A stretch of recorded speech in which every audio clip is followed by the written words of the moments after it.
ಬೆಳಗಾವಿಯ ಸದನದ ಕದನದಲ್ಲಿ dinner meeting ಮತ್ತೆ ಪ್ರತಿಧ್ವನಿಸಿದೆ. ನಿನ್ನೆ ಸ್ವಲ್ಪ ನಿಶಕ್ತಿಯಾಗಿತ್ತು, ಉತ್ತರಿಸಲು ಆಗಿಲ್ಲ ಅಂತ ಸಿಎಂ ಸಿದ್ದರಾಮಯ್ಯ ಹೇಳಿಕೆಯನ್ನು ನೀಡಿದ್ರು. ಈ ಹೇಳಿಕೆಗೆ ಇದೀಗ ಆರ್ ಅಶೋಕ್ ಕಾಲೆಳೆದಿದ್ದಾರೆ. ಸದನದಲ್ಲಿ ಪ್ರತಿಧ್ವನಿಸಿದ ಡಿನ್ನರ್ ಮೀಟಿಂಗ್ ನಿನ್ನೆ ಸ್ವಲ್ಪ ನಿಶಕ್ತಿ ಆಗಿತ್ತು, ಹೀಗಾಗಿ ಉತ್ತರಿಸಲು ಆಗಿಲ್ಲ. ಈ ವೇಳೆ ಸಿದ್ದರಾಮಯ್ಯ ಅವರ ಕಾಲೆಳೆದ ಆರ್ ಅಶೋಕ್, ಈಗ ರಾಜಕೀಯ ಶಕ್ತಿ ಬಂದಂತೆ ಕಾಣ್ತಿದೆ ಅಂತ ಆರ್ ಅಶೋಕ್ ಅವರು ಸಿದ್ದರಾಮಯ್ಯನವರ ಕಾಲೆಳೆದಿದ್ದು, ನನಗೆ ರಾಜಕೀಯ ನಿಶಕ್ತಿ ಬರಲು ಸಾಧ್ಯವೇ ಇಲ್ಲ, ಅಂತಹ ಯಾವುದೇ ಸಂದರ್ಭ ಬರೋದಿಲ್ಲ, ಯಾವಾಗಲೂ ರಾಜಕೀಯ ಶಕ್ತಿಯಾಗಿದ್ದೇನೆ ಅಂತ ಸಿಎಂ ಸಿದ್ದರಾಮಯ್ಯ ಖಡಕ್ ಆದಂತಹ ಒಂದು ಕೌಂಟರ್ ಕೊಟ್ಟಿದ್ದಾರೆ. ಡಿನ್ನರ್ ಪಾರ್ಟಿ ದಿನ ನಡೀತಿದೆ ಸರ್ ಅಂತ ಆರ್ ಅಶೋಕ್ ಅವರು ಹೇಳಿಕೆಯನ್ನ ನೀಡಿದ್ರು. ಧನ್ಯವಾದ ಹೇಳ್ತಿರೋದು ನೋಡಿದ್ರೆ ಅನುಮಾನ ಅಂತ ಯತ್ನಾಳ್ ಅವರು ಕೂಡ ಒಂದು ಹೇಳಿಕೆಯನ್ನ ನೀಡಿದ್ರು. ಒಟ್ಟಾರೆಯಾಗಿ ಸದನದಲ್ಲಿ ಕದನ ಭಾರಿ ಜೋರಾಗಿದೆ. ಅದರಲ್ಲೂ ಕೂಡ ಈ ಡಿನ್ನರ್ ಮೀಟಿಂಗ್ ಕುರಿತಂತೆ ಸಾಕಷ್ಟು ಚರ್ಚೆ ಆಗ್ತಾ ಇತ್ತು. ನೋಡಿ, ರಾಜ್ಯ ರಾಜಕೀಯದಲ್ಲಿ ಯಾವಾಗಲೂ ಕೂಡ ಚರ್ಚೆ ಆಗೋದು ಅಂತಂದ್ರೆ ಈ ಡಿನ್ನರ್ ಪಾಲಿಟಿಕ್ಸ್, ಹಾಗೆ ಸಿಎಂ ಸಿದ್ದರಾಮಯ್ಯ ಅವರ ಕುರ್ಚಿ ಅಲುಗಾಡುವಂತಹ ಒಂದು ಘಟನೆ ಆಗಿರ್ಬೋದು, ಸಂದರ್ಭ ಆಗಿರ್ಬೋದು. ಈ ಒಂದು ವಿಚಾರಕ್ಕೆ ಸಂಬಂಧಪಟ್ಟಂತೆ ನಾವಿಲ್ಲಿ ಗಮನಿಸ್ತಾ ಹೋಗೋದಾದ್ರೆ ನೋಡಿ, ಈಗಾಗಲೇ ಸಿಎಂ ಸಿದ್ದರಾಮಯ್ಯ ಬಣದ ಡಿನ್ನರ್ ಮೀಟಿಂಗ್ ವೇಳೆ ಏನೆಲ್ಲ ಚರ್ಚೆ ಆಗಿದೆ, ಇದು ಕೂಡ ಒಂದು ಕಡೆ ಪ್ರಶ್ನೆ ಆಗ್ತಾ ಇರುವಂಥದ್ದು. ಇದೇ ಪ್ರಶ್ನೆಯ ಸಂದರ್ಭದಲ್ಲಿ ಸದನದಲ್ಲೂ ಕೂಡ ಸಾಕಷ್ಟು ಒಂದು ಗ್ರಾಸವಾಗಿರುವಂಥದ್ದು ಚರ್ಚೆಗೆ. ಏನಾಯಿತು ಹಾಗಾದರೆ ನೋಡಿ, ಆರ್ ಅಶೋಕ್ ಅವರು ಕೂಡ ಹೇಳಿಕೆಯನ್ನು ನೀಡಿರುವಂಥದ್ದು. ಯಾವ ಒಂದು ವಿಷಯಕ್ಕೆ ಅಂತಂದರೆ, ಸಿಎಂ ಸಿದ್ದರಾಮಯ್ಯ ಅವರು ನಿನ್ನೆ ಉತ್ತರ ನೀಡೋಕ್ಕಾಗಲಿಲ್ಲ ಕೆಲವೊಂದು ಪ್ರಶ್ನೆಗಳಿಗೆ. ಯಾಕೆ ಅಂತಂದರೆ ಸ್ವಲ್ಪ ನಿಶಕ್ತಿ ಆಗಿತ್ತು ಅಂತ ಉತ್ತರವನ್ನು ನೀಡ್ತಾರೆ. ಇದೇ ಸಂದರ್ಭದಲ್ಲಿ ಆರ್ ಅಶೋಕ್ ಅವರು ಕೂಡ ಹೇಳ್ತಾರೆ, ಈಗ ರಾಜಕೀಯ ಶಕ್ತಿ ಬಂದಂತೆ ಕಾಣಿಸ್ತಾ ಇದೆ ಸಿಎಂ ಸಿದ್ದರಾಮಯ್ಯ ಅವರಿಗೆ ಅಂತ ಅವರು ಹೇಳಿಕೆಯನ್ನ ನೀಡಿದ್ರೆ, ಇತ್ತ ಯತ್ನಾಳ್ ಅವರು ಕೂಡ ಧನ್ಯವಾದ ಹೇಳ್ತಿರೋದು ನೋಡಿದ್ರೆ ಯಾಕೋ ಅನುಮಾನ ಕಾಡ್ತಾ ಇದೆ ಎನ್ನುವಂತಹ ಒಂದು ವ್ಯಂಗ್ಯವನ್ನ ಕೂಡ ಆಡಿರುವಂಥದ್ದು. ಹಾಗಾದ್ರೆ ಏನಾಯ್ತು ಸದನದಲ್ಲಿ? ಒಂದು ವಾದ ಆಗಿರಬಹುದು ಸಿಎಂ ಸಿದ್ದರಾಮಯ್ಯ, ಆರ್ ಅಶೋಕ್ ಹಾಗೆ ಯತ್ನಾಳ್ ಅವರ ಮಧ್ಯೆ. ನೋಡ್ಕೊಂಡು ಬರೋಣ. ಬಂದಿದ್ಯಾ ಸರ್ ನಿಮ್ಗೆ?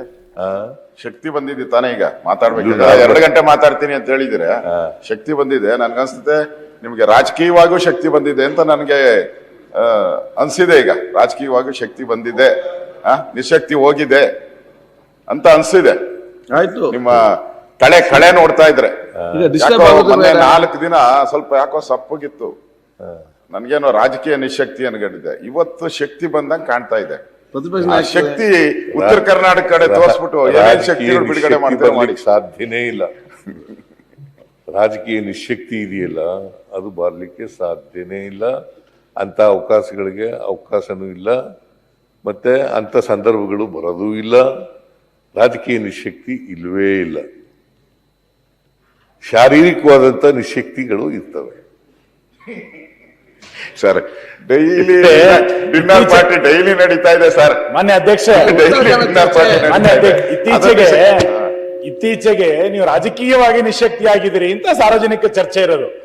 ನಿಮ್ಮ ಆರೋಗ್ಯದ ನಿಶಕ್ತಿ ಬಗ್ಗೆ ಚರ್ಚೆ, ರಾಜಕೀಯವಾಗಿ ನಿಶಕ್ತಿಯಾಗಿದ್ದೀರಿ. ಸುನೀಲ್ ಕೂತ್ಗಳಪ್ಪ. ಈಗ ನೋಡಿ, ನಿಮ್ಮಲ್ಲಿ ಒಂದು ಮನವಿ ಏನಪ್ಪಾ ಅಂತಂದ್ರೆ, ಅಶೋಕ್ ಅವರು ಮಾತಾಡುವಾಗ ನಾನು ಒಂದು ಚಕಾರನು ಕೂಡ ಎತ್ತಲಿಲ್ಲ, ಮಧ್ಯ ಪ್ರವೇಶ ಮಾಡಲಿಲ್ಲ, ಕೂತ್ಕೊಂಡು ಕೇಳಿದ್ದೀನಿ. ನೀವು ದಯಮಾಡಿ ನಾನು ಮಾತಾಡುವಾಗ ಕೂತ್ಕೊಂಡು ಕೇಳಬೇಕು ಅಂತಕ್ಕಂಥದ್ದು ನಿಮ್ಮಲ್ಲಿ ಮನವಿ. ರಾಜಕೀಯ ನಿಶಕ್ತಿ ಅದೆಲ್ಲ ಉತ್ತರ ಕೊಡ್ತೀನಿ ನಾನು. ರಾಜಕೀಯ ನಿಶಕ್ತಿ ಯಾವಾಗಲೂ ಇಲ್ಲ. ಮತ್ತೆ ರಾಜಕೀಯನ ಅಷ್ಟೊಂದು ತಲೆ ಕೆಡಿಸ್ಕೊಂಡು ಮಾಡಬೇಕಾದಂತ ಅಗತ್ಯ ಇಲ್ಲ. ಅಧಿಕಾರ ಜನ ಕೊಡೋದು, ಜನರ ಆಶೀರ್ವಾದ ಮಾಡಿದ್ರೆ ಮಾತ್ರ ನಾವು ಈ ಕಡೆ ಕೂತ್ಕೊಳ್ಳಲಿಕ್ಕೆ ಸಾಧ್ಯ ಆಗ್ತದೆ.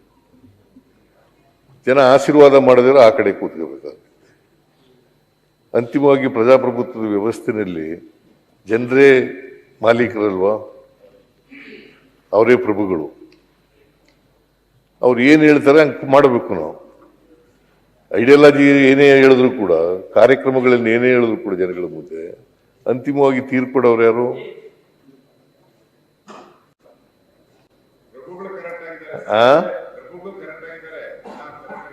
ಅದರಿಂದ ರಾಜಕೀಯವಾಗಿ ನಿಶಕ್ತಿ ಅನ್ನೋ ಪದ ನನ್ನ ಹತ್ರ ಇಲ್ವೇ ಇಲ್ಲ.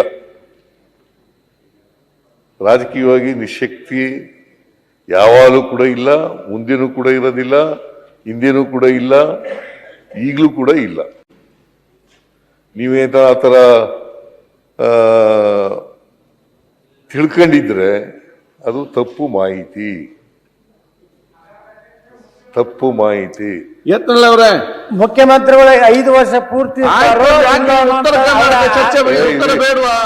ಮುಖ್ಯಮಂತ್ರಿಗಳು 5 ವರ್ಷ ಪೂರ್ತಿ ಮಾಡ್ತಾರೋ ಯಾವ ರೀತಿ ಅಥವಾ ಇವತ್ತು ಎಲ್ಲರಿಗೂ ಅಭಿನಂದನೆ ಧನ್ಯವಾದ ಹೇಳೋದು ನೋಡಿದ್ರೆ ವಿದಾಯ ಮಾಡ್ತಾರೋ ಅನ್ನೋಂತ ಸಂಶಯ ಇವತ್ತು ಬರ್ತಾ ಇದೆ. ಯತ್ನಾಳ್ ಅವರೇ, ಉತ್ತರ ಕರ್ನಾಟಕ ಉತ್ತರ ಅಲ್ಲ ಈಗ ಶಕ್ತಿ ಬಂದ